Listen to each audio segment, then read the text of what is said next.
Guys welcome back to another video. तो चल क्या रहा है, मतलब हो क्या रहा है? Do you guys have any idea about it? What is happening with Paras Facebook page? What is exactly happening? Like पहला पेज जो एक ब्लू टिक के साथ अच्छे खासे फ़ैन फॉलोवर के साथ है, वो पेज ख़राब होना। सेकंड पेज बनाया गया, उसमें भी बहुत जल्दी अच्छी खासी ग्रोथ हो गई, आप लोगों ने बहुत सपोर्ट किया और पेज ऑलमोस्ट मोनेटाइजेशन के क्राइटेरिया पे फिट बैठ गया। उस पेज को भी हैक करने की कोशिश, और अब फिर से पारस ने एक नया पेज क्रिएट किया है फेसबुक पे। तो आखिर में ये कौन अटैम्प्ट कर रहा है हैकिंग के? कौन है इन सब चीज़ों के पीछे? कौन ये पेज ख़राब करने की कोशिश कर रहा है, या कौन है जो पारस के इस कमबैक से अंदर ही अंदर जल रहा है, जिससे अंदर ही अंदर सिक्योरिटी हो रही है? क्या आप लोग इस बात का गेस कर सकते हैं? कमेंट सेक्शन में ज़रूर बताना कि आप लोगों को क्या लगता है कि कौन हो सकता है इन सब चीज़ों के पीछे। एक इंसान अपनी जर्नी को वापस से रीस्टार्ट करने के लिए पूरी मेहनत कर रहा है, पूरी ईमानदारी से अच्छा कंटेंट लाने की कोशिश कर रहा है। अपनी बॉडी के साथ साथ उन्होंने अपनी इनर सोल को पूरा ट्रांसफॉर्म कर दिया है। एक बहुत बेहतरीन प्रेजेंटेशन के साथ, एक बहुत बेहतरीन कंटेंट के साथ अपना रेगुलर बेस पे मेहनत करके काम कर रहा है, और उसके बाद बार बार उसके फेसबुक पेज को ख़राब करने की कोशिश की जा रही है। क्योंकि फेसबुक की पॉलिसीज़ ना थोड़ी सी गाइस कॉम्प्लिकेटेड हैं कंपैरेटिवली यूट्यूब की। तो फेसबुक के साथ जो ये छेड़खानी होती है ना, इसकी वजह से कुछ फेसबुक बाद में सुनता नहीं है। आप कितनी कोशिश कर लो, फेसबुक कुछ नहीं सुनता है। अगर आपका पेज एक बार ख़राब हो गया तो बस फिर वो ख़राब है, आपकी पूरी मेहनत ख़राब होगी। तो कौन है ये लोग जो बार बार उसकी मेहनत को ख़राब करना चाह रहे हैं? कौन है ये जो बार बार उसकी मेहनत पे पानी फेरना चाह रहे हैं, जो बार बार इस कदर मजबूर कर रहे हैं? एक इंसान एक बार मेहनत करता है, दो बार करता है, ये उनका थर्ड अटैम्प्ट था बैक टू बैक, कि उन्होंने ये अपना थर्ड फेसबुक अकाउंट बनाया और उसको भी प्रॉब्लम क्रिएट करनी शुरू कर दी।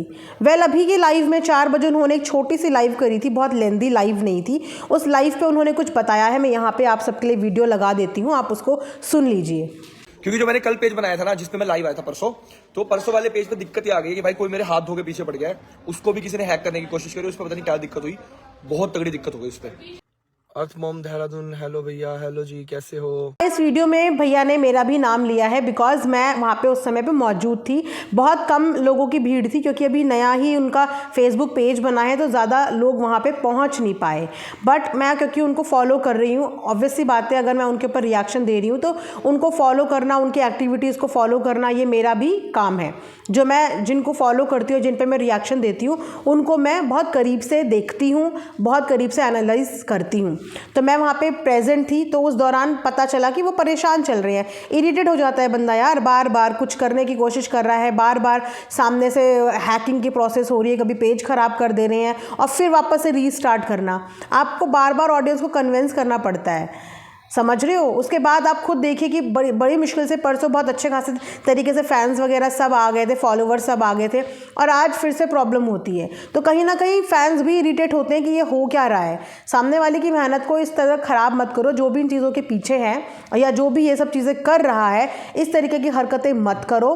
किसी की किस्मत का कोई छीन नहीं सकता, और किसी की किस्मत का आप खा भी नहीं पाओगे। उस बच्चे की किस्मत का, उसके फ्यूचर की किस्मत का अगर आप छीनने की कोशिश कर रहे हो चैनल ख़राब करके पीछे से, तो ऐसा तो छीना हुआ आपको भी हज़म नहीं होने वाला। क्योंकि वो वाकई में पारस से ज़्यादा उसके बच्चे की किस्मत है, उसके बच्चे का हिस्सा है। जितनी भी यूट्यूब से उनका रोज़ी रोटी चलेगी, जितनी भी उनके चैनल से उनकी कमाई चलेगी, उस पर सबसे ज़्यादा हक इस समय पे हृदय का है, उसका हक है। क्योंकि उसकी पूरी ज़िंदगी है आगे, वो एक छोटा बच्चा है। छोटे बच्चे के साथ आप जानते हैं कितने खर्चे होते हैं, फ्यूचर उसका सेट करना है। उसके बाद बहुत से लोग कर्ज भी करते हैं, तेरा ये हो जाए, कुछ कह रहे बहुत अच्छा हुआ। आप लोग ना अजीब से लोग हो, पूछो क्यों?